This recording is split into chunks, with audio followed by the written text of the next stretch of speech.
Hello, you guys. How are you doing today? We're going to be reviewing section 1.6 of IB Business Management. This is a short section, but it used to be more important in the old syllabus. But now for the new launched in May 2024 syllabus, it's less important. However, you should know these things. So for section 1.6, it's basically about globalization. So basically, globalization is the process by which the world's regional economies are being integrated, becoming like one integrated unit. Globalization has significant impact on businesses' growth and evolution. So basically, it's related to growth. In terms of intensity, scale, speed, and economic value of goods and services being exchanged, global interdependence today is on a completely different scale from that seen in earlier periods or circumstances. Globalization can have a significant impact on the growth of domestic business for the following reasons. Firstly, increased competition. Large foreign businesses can force domestic producers to become more efficient as the domestic consumer has more choice. Okay, so now this is a bit more related to economics. So if you're economic students, I think this will be like just easier for you to know, but I'm going to explain it both ways.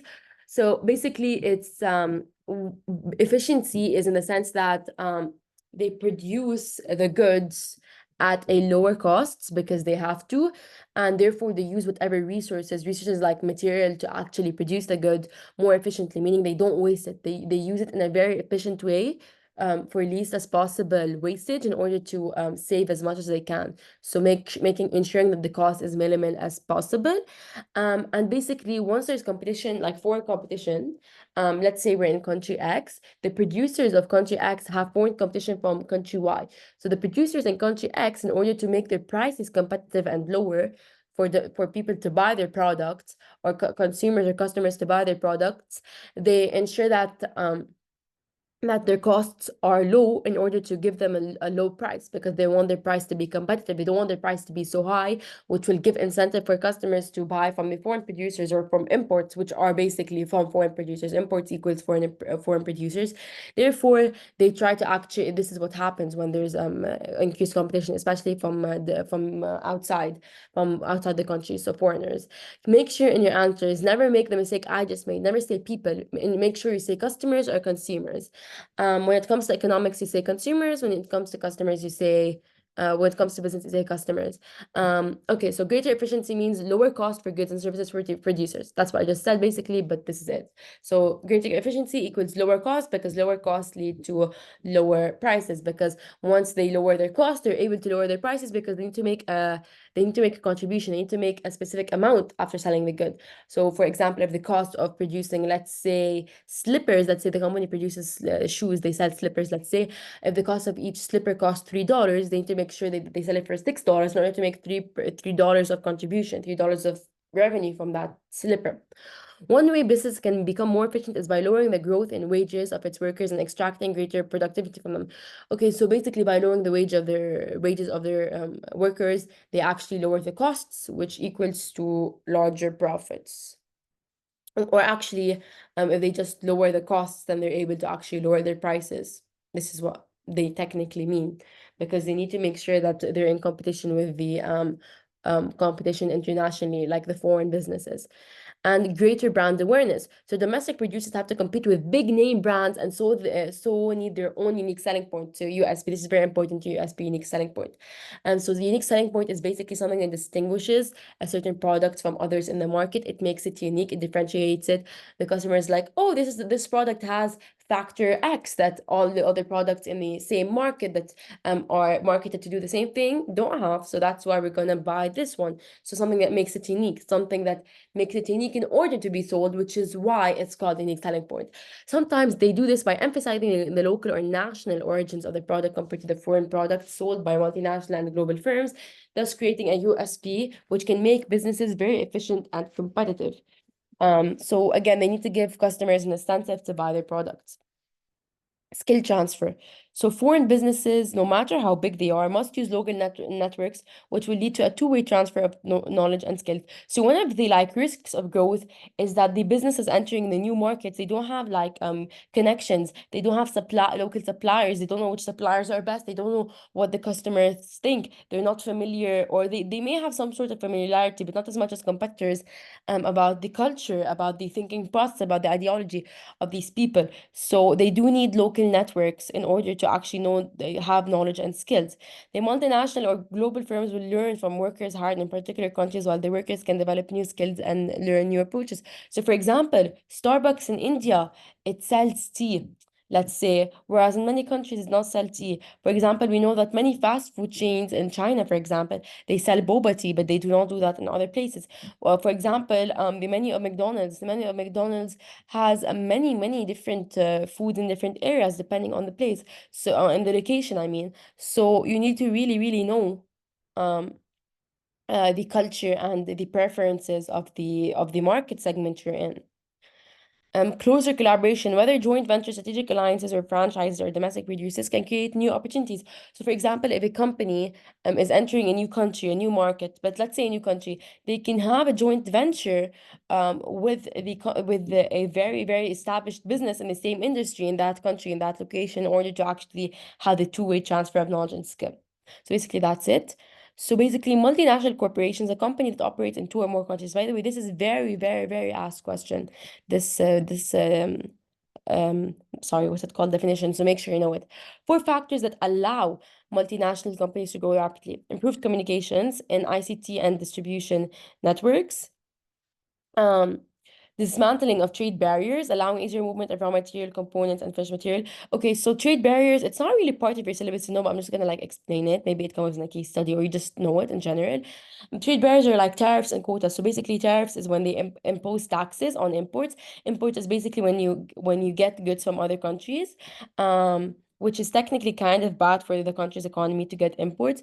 So basically, what a government does in order to prevent imports or in order to decrease them, they basically add taxes to whatever you import. Or like for example, you had quotas where they just put a certain limit on imports, and therefore like forcibly decreasing them. So basically, by dismantling the trade barriers, meaning that they remove them, they actually make it easier to move raw materials because they're importing, because some raw materials are imported, and components and finished products. They just make it easier to get them in the country, basically. Deregulation of the world's financial market, so it allows easier transfer of funds and tax avoidance, increasing political and economic power of all multinational companies. So basically, it just makes them more powerful because once they're operating in two or more countries, this is a part of growth. So once they actually grow, they make more profits, they survive, they're able to survive more, they have a stronger brand image. So in general, they're just stronger. And basically advantages for host countries of multinational companies. Okay, so host countries is basically the country that's actually hosting the multinational companies. So basically, the advantage that they have economic growth, they have new ideas, because maybe like such a like for example, if a company opens, like company X opens in a new country, like a country that it wasn't in, they get economic growth, new ideas, skill transfer is very important because basically each, like maybe this country lacks a skill, so when this company comes with a set of workers that have certain skills, it can help, especially if it's technological skills. Greater choice of products because the consumers will be able to like buy more products, they'll have a greater variety. Short-term infrastructure projects, so basically infrastructure is very important for a company's economy. So once they're like operating there, or they like want to open a new company, infrastructure projects like opening a new mall or a new factory or whatnot can actually help with the infrastructure. Disadvantages of for host countries of multinational companies is profits being repatriated.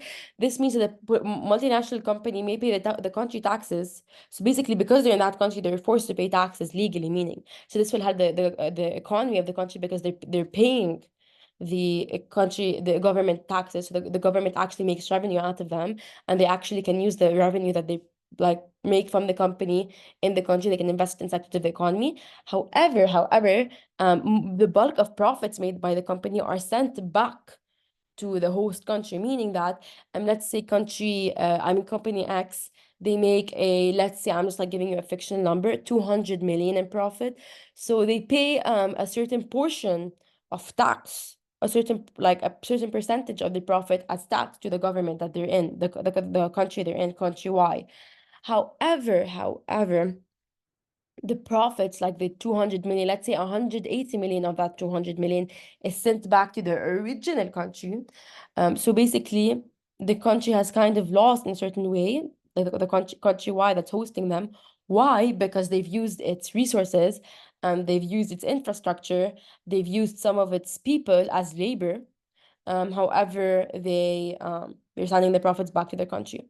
Loss of cultural identity, in a certain way, because this company it comes from another country, so it has a certain different culture. Brain drain, which is very important both business and economics, is basically when many highly skilled employees may look to work for a multinational company in another country. So what happens at that multinational company, which hires like domestic workers from that country, ends up transferring them to another country. So the country ends up losing some of its very highly skilled employees.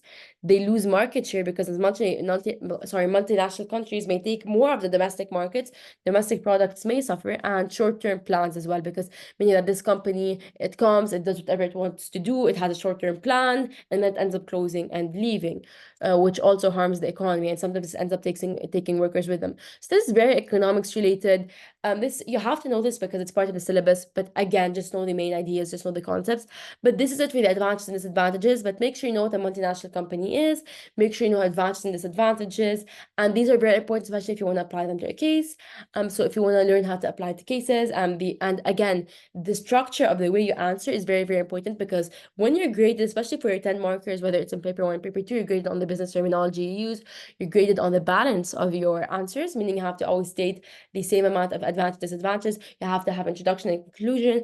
And once you join my courses, and you're able to actually learn all of these things and how you get top marks, because knowing the concepts and the like basically the concepts and the information is a really, really good first step. But this is just the first step. There's many other components you have to do in order to get the grade.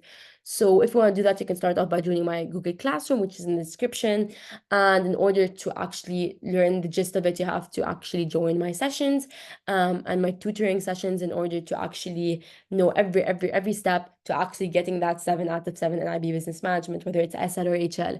Thank you so much, guys, for watching. Bye bye. I hope you learned what you wanted to learn. I hope you grasped the concepts. And thank you so much for watching. Please subscribe and like. Thank you. Bye bye.